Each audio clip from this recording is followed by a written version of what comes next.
शुमाली मिश्रा, मैं associate director और head plastic surgery Asian hospital Faridabad and he is doctor Karan Goyal, he is consultant plastic surgery Asian hospital Faridabad. आज हम एक patient के बारे में बात करना चाहते हैं जिसको हमने अपने डिपार्टमेंट में ट्रीट किया और वो पेशेंट अब पूरी तरह स्वस्थ है।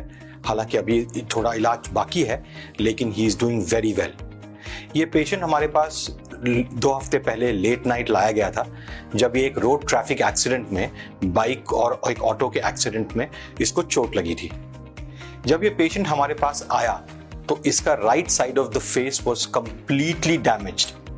इसकी राइट आई, राइट साइड के फेस के बोन्स, मैंडिबल और नाक के अंदर का पूरा हिस्सा पूरी तरह फट गया था और जो दिमाग के नीचे जिसको बेस ऑफ स्कल बोलते हैं वहां से लगातार इसकी ब्लीडिंग हो रही थी। मुंह के अंदर का पूरा हिस्सा खून से भर गया था। पेशेंट को इंट्यूबेट किया गया इमरजेंसी में, जिसमें हमारी इमरजेंसी टीम ने बहुत ही मदद की। उन्होंने बहुत जल्दी इस खतरे को समझ के पेशेंट को इंट्यूबेट किया और इंट्यूबेट करके पेशेंट को आईसीयू में शिफ्ट किया गया।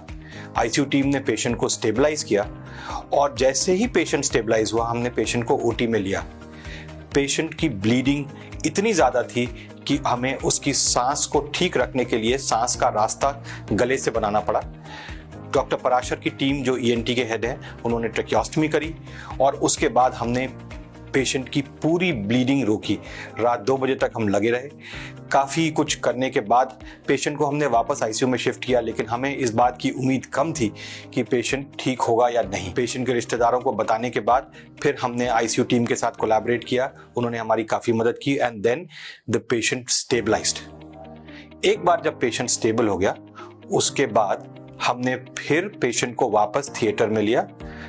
हमारी एनेस्थीसिया टीम, हमारी ईएनटी टीम और हम सब ने मिलके पेशेंट को पूरी तरह से रिकंस्ट्रक्ट किया, जिसमें उसका जबड़ा, उसकी स्किन, सारा कुछ ठीक किया गया और अब पेशेंट खा पी रहा है। He is doing well, speaking और has the vision in the left eye has also improved. हालांकि राइट आई में अब उसके विजन नहीं है। So this was a very very challenging case. Patient had a near death experience and we were able to bring the patient back from the brink of death. The rest as they say is history. हमने दूसरी बार जब OT में लिया उसका reconstruction बहुत ही complex था। Sir ने और हमने पहले बैठ के उसके बारे में पढ़ाई करी, पूरा प्लानिंग करा और फिर हमने उसका पूरा फेस जो कि फटा कटा था पूरा रिकंस्ट्रक्ट किया हमने। ये काफी चैलेंजिंग था और काफी सेटिस्फाइंग सर्जरी थी क्योंकि हम काफी हद तक रिस्टोर कर पाए हैं, बट आगे सर्जरी लगेंगी जिसके के लिए हमें और प्लानिंग की जरूरत पड़ेगी। मैं तेजराम शास्त्री जो कि त्रिलोक का चाचा हूँ। तो शाम को हमें पता चला कि तकरीबन 4-4:30 बजे 8 जून 2024 को कि इसका एक्सीडेंट हो गया।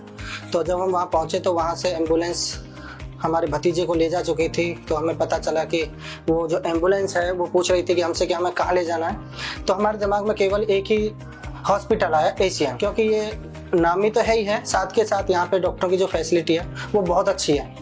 तो जब हम यहाँ पे आए तो हमने तो ये समझ रखा था कि ये अब डेड हो चुका है, मर चुका है, लेकिन डॉक्टरों ने हमें उम्मीद दिखाई और डॉक्टरों ने बहुत ही मेहनत के द्वारा इसे बचा लिया और हम इनके जो ट्रीटमेंट डॉक्टरों के द्वारा जो हुआ है वो बहुत अच्छा हुआ है और हम बहुत ज़्यादा खुश हैं इस बात से। डॉक्टरों ने मुझे रिपोर्ट दिखाई कि सर वैसे तो स्टेबल है, लेकिन इसकी जो आँख के बारे में बताया कि 99% इसकी आँख ख़त्म है, लेकिन बाद में डॉक्टरों ने मेहनत की और देखने लगा अभी अभी, और हमें उम्मीद नहीं थी इसके बचने की, जो कि डॉक्टरों ने अपने इलाज के द्वारा से बचाया। इसकी जो तबीयत ठीक है और देख भी रहा है, बोल भी रहा है, तो हमें 7 दिन के लिए टाइम दिया था कि यहाँ पे आना दिखाना, तो हम दिखा